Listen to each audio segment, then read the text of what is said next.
బంగారం ధరలు నిన్నటి నుంచి కొంచెం పెరుగుతున్నాయి. సో, ఎందుకు బంగారం ధరలు మళ్ళీ పెరుగుతున్నాయంటారు? సీ బేసికల్‌గా లాస్ట్ 1 ఇయర్‌లో పెద్ద ముదిరి 2025 బిలాంగ్స్ టు గోల్డ్ అండి. హ్మ్. అంటే ఇండియాలో గనుక మనం చూసుకున్నట్లయితే ఇన్వెస్ట్‌మెంట్స్‌లో ఇంటర్నేషనల్ ఇన్వెస్ట్‌మెంట్స్ మీద ఎక్కువ రిటర్న్స్ వచ్చినియి.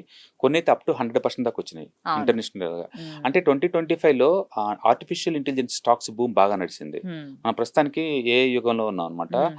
అలాంటి స్టాక్స్ ఏ కంట్రీలో ఉన్నా సరే ఆ స్టాక్స్ అన్ని బాగా మూవ్ అవుతున్నాయి. Okay. And Japan all time high breakout అయింది. అది almost oh! 30 years zero returns వచ్చిన కంట్రీలో కూడా హుహు. ఇప్పుడు మార్కెట్ చాలా స్ట్రాంగ్‌గా మూవ్ అవుతుంది. హ్మ్. అండ్ ఈవెన్ కొరియాలో కూడా లాస్ట్ 1 మంత్‌లోనే 35% పెరిగినాయి. అచ్చం ఏఐ స్టాక్స్ 35%. 1 మంత్‌లోనే. అండ్ ఆహా! 1 ఇయర్‌లో 200% పెరిగినాయి కొరియన్ మార్కెట్స్. ఇదంతా ఏంటి యుద్ధం ఏఐ ప్రభావమా? నుంచి. లేదు ఆ! ఏఐ. ఏఐయా? ఏఐ నుంచి. ఓకే. అంటే ఏఐకి సంబంధించిన స్టాక్స్ అన్నీ బాగా మూవ్ అవుతున్నాయి. వరల్డ్ ఆహా! వైడ్‌గా మూవ్ అవుతున్నాయన్నమాట. ఈవెన్ హుహు. Market American market all time హైలో ఉంది. ఓకే. అంటే ఇండియాలో ఎవరైతే ఇంటర్నేషనల్ లెవెల్‌లో హ్మ్. మ్యూచువల్ ఫండ్స్ కానీ, ఈటీఎఫ్స్ కానీ, ఇండెక్స్ ఫండ్స్ కానీ ఇలాంటి వాటిలో ఇన్వెస్ట్ చేస్తారో హుహు. వాళ్ళందరికీ మంచి రిటర్న్స్ వచ్చినాయి. Up to okay. 200% దాకా వచ్చినాయి. అప్ టు 200% దాకా వరకొచ్చింది. వచ్చినాయి. ఏదో ఆహా! అబ్రాడ్‌లో ఇన్వెస్ట్ చేసినోళ్ళకి. హుహు. రెండోది ఎవరైతే గోల్డ్, సిల్వర్‌లో పెట్టారో, హ్మ్. సిల్వర్ పెట్టినోళ్ళకైతే ఆల్‌మోస్ట్ 200% దాకా వచ్చినాయి. ఓహ్! గోల్డ్‌లో పెట్టినోళ్ళకి ఆల్‌మోస్ట్ 70% దాకా వచ్చినాయి లాస్ట్ 1 ఇయర్‌లో. హుహుహు. అంటే ఇండియాలో ద బిగ్గెస్ట్ రిటర్న్స్ అంటే ఒకటి ఇంటర్నేషనల్ ఇన్వెస్ట్‌మెంట్ చేసుకున్నోళ్ళకి, హుహు. 2 సిల్వర్‌లో పెట్టినోళ్ళకి, 3 గోల్డ్‌లో పెట్టినోళ్ళకి. ఈళ్ళు ముగ్గురికే వచ్చినాయి. ఓకే. స్టాక్స్‌లో పెట్టినోళ్ళకి ఏం రాలేదండి. ఓకే. లాస్ట్ ఇయర్ అసలు ఏం రాలేదు. ఆహా! అందుకని గోల్డ్, సిల్వర్ అనేది హుహు. చాలా క్రేజీ అయిందనమాట హ్మ్. లాస్ట్ 1 ఇయర్ నుంచి. హ్మ్. దాంతో పబ్లిక్ కూడా ఎక్కువ మంది ఇన్వెస్ట్ చేస్తున్నారు. ఓకే. పబ్లిక్ కూడా ఎక్కువ మంది ఆ హ్మ్. ఇయర్‌లో ఇన్వెస్ట్ చేస్తున్నారు. ఓకే. ఒకప్పుడు ఆర్నమెంట్స్ కోసం ఇన్వెస్ట్ చేసేవాళ్ళు ఎక్కువ మంది ఉంటారు ఇండియాలో. హ్మ్. బట్ ఫస్ట్ టైమ్ మాత్రం మన జనవరి, ఫిబ్రవరిలో మాత్రం ఇన్వెస్ట్‌మెంట్ కోసం ఇన్వెస్ట్ చేసేవాళ్ళు ఎక్కువయ్యారు ఇండియాలో ఇప్పుడు. ఎగ్జాక్ట్‌లీ. అంటే అవును. ఇప్పుడు ట్రెడిషనల్ కొనే వాళ్ళతో కంపేర్ చేసినప్పుడు ఇన్వెస్ట్‌మెంట్ కోసం కొనేవాళ్ళు కూడా ఎక్కువవుతున్నారు. హుహుహు. మొత్తానికైతే ఇండియాలో గోల్డ్ డిమాండ్ పెరుగుతుంది. పెరుగుతుంది. అయితే టన్నుల లెక్క ఎంతని చెప్పొచ్చు అంటే హ్మ్. అండ్ ఈవెన్ 6, 7 ఇయర్స్ బ్యాక్ కూడా మనం 600 టన్స్ వరకు ఇంపోర్ట్ చేసుకుంటాం. హుహు. ఇండియా మేజర్‌గా స్విట్జర్లాండ్ దగ్గర నుంచి 50%, అంటే Gulf countries and African countries నుంచి ఇంకో 50%. మొత్తానికైతే 100% ఇంపోర్ట్సే హుహు. గోల్డ్ మొత్తం గూడా. హ్మ్. అయితే తక్కువ అంటే 600 టన్స్ పర్ యానం ఇంపోర్ట్ చేసుకుంటాం. ఎక్కువ అంటే 800 టన్నులు ఇంపోర్ట్ చేసుకుంటాం. హుహు. అయితే మనం 5 ఇయర్స్ బ్యాక్ మనం చేసుకున్నప్పుడైతే అది $28,000,000 ఉండేది. రేట్ తక్కువ ఉంది కాబట్టి. హుహు. బట్ ఇప్పుడు అలా కాదు. రేట్ బాగా పెరిగింది గదా! రైట్. ఇప్పుడైతే లిటరల్లీ $70 బిలియన్ అవుతుంది. హుహు. అంటే రాను రాను గోల్డ్ బిల్ పెరుగుతుంది. పెరుగుతుంది. అవును. ఇండియన్ కరెన్సీలో చెప్పాలంటే 12,00,00,000 హుహు. అచ్చం గోల్డ్ ఇంపోర్ట్స్ దగ్గర ఖర్చు పెడుతున్నాం. ఓహ్! ప్రపంచం మొత్తం మీద ఏ కంట్రీ వాళ్ళు గూడా గోల్డ్ ఇంపోర్ట్స్‌కి ఈ రేంజ్‌లో ఖర్చు పెట్టరు.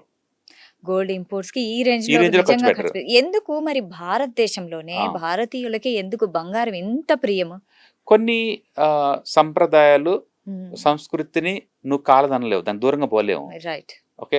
ఇంట్లో ఒక శుభకార్యం అంటే దాని గోల్డ్ ప్లస్ గోల్డే. గోల్డే గోల్డే. ఉంటుంది.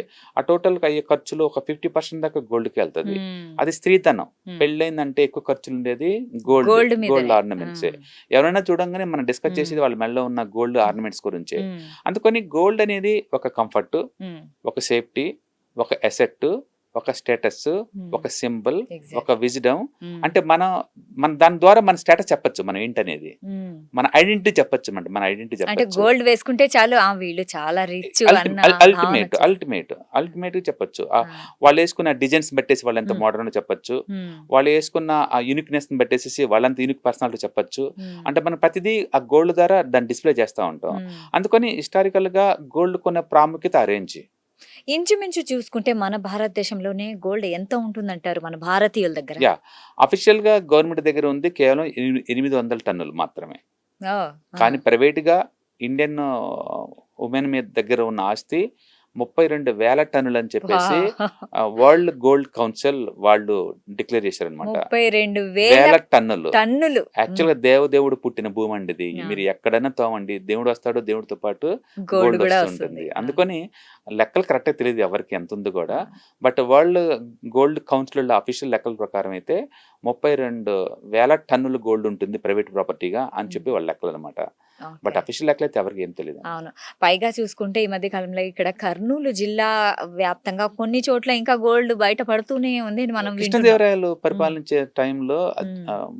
డైమండ్స్, గోల్డ్, జ్యువెల్లరీ రోడ్ల మీద గుట్టలుగా పోసి అమ్మేవాళ్ళండి. అమ్మేవాళ్ళు. అలాంటి కల్చర్‌లో ఉన్నాం మనం. అవును. అందుకని ఇండియాలో గోల్డ్ ఎంత అంటే చెప్పలేము. మనకు హ్మ్. తెలుసు కొంత అయ్యుండొచ్చు. తెలియకుండా చాలా ఉంటుంది. చాలా ఉండొచ్చు. టెంపుల్ అంటేనే గోల్డ్ ప్రాముఖ్యత తెలియదేముంది చెప్పండి. హ్మ్. టెంపుల్ అన్నా, అండ్ మ్యారేజెస్ అన్న మ్యారేజెస్ అండ్ లేడీస్ ఎవరైనా పుట్టిన వాళ్ళ స్త్రీధనం వాళ్ళతో పాటు ఉంటుంది.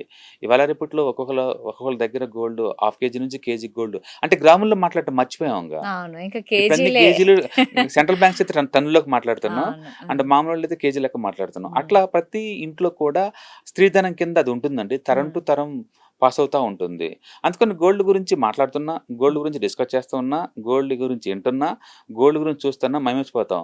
ట్రంప్ గారు ఆసక్తి ఇంకా రీసెంట్ గా ఈవెన్ మోడీ గారు చెప్పిన ఇంపోర్ట్ బిల్లు తగ్గించడం కోసం మిగతా వాటితో పాటు గోల్డ్ కూడా తగ్గించుకోండి అన్నందుకు మిగతా వాటి గురించి ఎవరు మాట్లాడలేదు. కానీ ఇది మాత్రం తీవ్ర చర్చకు అవును, గోల్డ్ కొనొద్దన్నాడు, దాన్ని ఎవరు భరించరండి. ఇదే డిస్కషన్ వెళ్ళి మనం 100 ఉమెన్స్ అడిగాం అనుకోండి, గోల్డ్ కొనొద్దంట, మీరు కొంటారా లేదా అంటే మేము కొంటామా అంటారు. అంటారు. దాని అర్థం మోడీ గారు అంటే మోజు లేదని కాదు, మోడీ గారు అంటే కోపని కాదండి, మోడీ ఫ్యాన్స్ అయి ఉండొచ్చు వాళ్ళు. స్టిల్ గోల్డ్ ఇస్ గోల్డ్ అంతే. ఆ గోల్డ్ మీద మోజు అని తగ్గదనమాట. అండ్ కాబట్టి గోల్డ్, ఉమెన్, ఇండియన్ సంస్కృతి ఒకదానికొకటి అనుబంధం అలాంటిది. దాన్ని మనం అర్థం చేసుకొని రెస్పెక్ట్ ఇవ్వాలి తప్ప మన దానికి వ్యతిరేకంగా మాట్లాడలేం. అవునవును. సో ఇప్పుడు గోల్డ్ ప్రైసెస్ గురించి చూస్తే ఫ్యూచర్ లో ఇంకా పెరిగే ఛాన్సెస్ ఉన్నాయా? డెఫినెట్ గా, ఎందుకంటే గోల్డ్ తయారు చేయలేం, గోల్డ్ ని ల్యాబ్ లో తయారు చేయలేం, అది మైనింగ్ నుంచే రావాలి. రాను రాను మైనింగ్ చాలా కాస్ట్లీ అవుతుంది. అందుకని గోల్డ్ మైనింగ్ తగ్గిపోతా ఉంది, గోల్డ్ యొక్క డిమాండ్ పెరుగుతా ఉంది వరల్డ్ వైడ్ గా. అది వరల్డ్ వైడ్ గా. అందుకని గోల్డ్ కి రాను రాను డిమాండ్ పెరగడం తప్ప తగ్గటాలు ఉండదు. ఇంకా రేట్ అంటారా, ప్రతి ఎసెట్ క్లాస్ కూడా సైకిల్ నేచర్ ఉంటుంది. కొన్ని సంవత్సరాలు ఫాస్ట్ గా పెరిగిద్ది, కొన్ని సంవత్సరాలు స్లోగా పెరిగిద్ది. గోల్డ్ కూడా మినహాయింపే ఉండదు. కాబట్టి ప్రస్తుతానికి గత 5 నెలల నుంచి గోల్డ్ యావరేజ్ రిటర్న్ వచ్చింది 12% దాకా పెరిగింది గోల్డ్. అయితే ఫ్యూచర్ లో గోల్డ్ 5 లక్షలకి చేరుతుంది 10 గ్రాములు అన్న ఒక అంటే ప్రజల్లో అయితే అది ఒక వ్యాప్తి చెందుతుంది వార్త. దీని గురించి మీరేమంటారు? నో, మేబీ వాళ్ళు అంటుంది ఒక 20 years తర్వాత 30 years తర్వాత అయి ఉండొచ్చు. 5 లక్షలు కూడా అయ్యే ఛాన్స్, ఈవెన్ 10 లక్షలు కూడా అయి ఉండొచ్చు. ఎందుకంటే ఒకప్పుడు సినిమా టికెట్ 10 రూపాయలు ఉండేది, ఇప్పుడు 2000 దాకా వచ్చేసింది కదా. సినిమా మామూలు ఆఫ్టర్ ఆల్ సినిమా టికెట్ ఎన్ని కాలం ప్రొడ్యూస్ చేసుకోవచ్చు. గోల్డ్ అలా ప్రొడ్యూస్ చేయలేవు కదా, అది యూనిక్నెస్ ఉంది కదా. డెఫినెట్ గా 5 లక్షలు బావచ్చు, 10 లక్షలు కూడా బావచ్చు. బట్ ఎప్పుడు పోతుంది అనేది క్వశ్చన్ ఇక్కడ అనమాట. డెఫినెట్ గా గోల్డ్ కి అయితే డిమాండ్ ఉంటుంది. మనం రిఫరెన్స్ కనుక చూసుకుంటే గత 100 ఏళ్ల హిస్టరీలో అది యావరేజ్ మీద అయితే మాత్రం 10 to 12% దాకా మూవ్ అవుతా ఉందండి. అందుకని సేఫ్టీ కోసం పెరిగినా పెరగపోయినా అది ఉంచుకునే వాళ్ళు మంది ఎక్కువ మంది ఉన్నారు. అప్రిషియేషన్ కూడా బాగానే అవుతుంది 10 to 12%. రెండోది వేరే అసెట్స్ పడిపోతాయని భయం. గోల్డ్ అలాంటిది ఉంటుంది, కంఫర్ట్ అనమాట. ఉన్నంత కాలం మెల్ల వేసుకుంటారు, రేట్ ఎక్కువ పెరిగితే ఈజీగా లిక్విడ్ క్యాష్ అనేది వస్తుంది. మనకు అవసరం అయితే ఇమ్మీడియట్లీ మనం గంటల్లో నిమిషాల్లో కూడా మనకి అవును. లో బీటా అండ్ ఎక్కువ మంది ఇష్టపడేది అండి. దాంట్లో అసలు రేట్ చూడరు వాళ్ళు. యాక్చువల్లీ ఎంత పడుతున్నా సరే దాంట్లో నెగిటివ్ చూడలేము.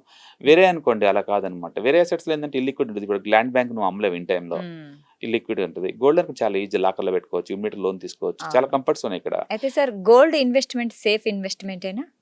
సేఫ్టీ అనే బదులు మీ రిటర్న్స్ ఎంత ఎక్స్పెక్ట్ చేస్తున్నారు అనేది చాలా ఇంపార్టెంట్. మీరు కనుక గోల్డ్ని ఇయర్లీ ఒక 10% అలా ఎక్స్పెక్టేషన్స్ ఉన్నాయి, లేదా మీ దగ్గర హై బీటా పోర్ట్ఫోలియో ఉంది, స్టాక్స్ లాంటివి, దాన్ని బ్యాలెన్స్ కోసం నాకు రిస్క్ డైవర్సిఫికేషన్ కోసం నాకు కావాలనుకున్నప్పుడు గోల్డ్ డెఫినెట్గా యూజ్ అవుతుంది. అందుకని మల్టీ అసెట్ అలొకేషన్ ఫండ్స్ ఉంటాయి. వాళ్ళు ఏంటంటే gold, silver, REITs, real estate, debt funds, bonds, equity అన్నిట్లో పెట్టుకుంటూ వెళ్ళిపోతుంటారు. ఏది తక్కువ రేటుకి వస్తుంటే అది కొంటా ఉంటారు, ఎక్కువైనట్టు అమ్మేస్తా ఉంటారు అనమాట. వాళ్ళు బ్యాలెన్స్ అప్రోచ్ ఉంటుంది. బట్ మనం యాజ్ ఏ విడిగా రిటైల్ గా కొనాలనుకుంటే మాత్రం టోటల్ పోర్ట్ఫోలియోలో మీరు ఒక 10% వెయిటేజ్ ఇవ్వచ్చు. సాక్షి టీవీ ప్రసారాలను నిలిపివేయడం చట్టరీత్యా నేరం. సాక్షి టీవీ ప్రసారాల కోసం మీ స్థానిక కేబుల్ ఆపరేటర్ని వెంటనే సంప్రదించండి. డిటిహెచ్లో, ఇంటర్నెట్లో కూడా సాక్షి టీవీ ప్రసారాలను వీక్షించవచ్చు.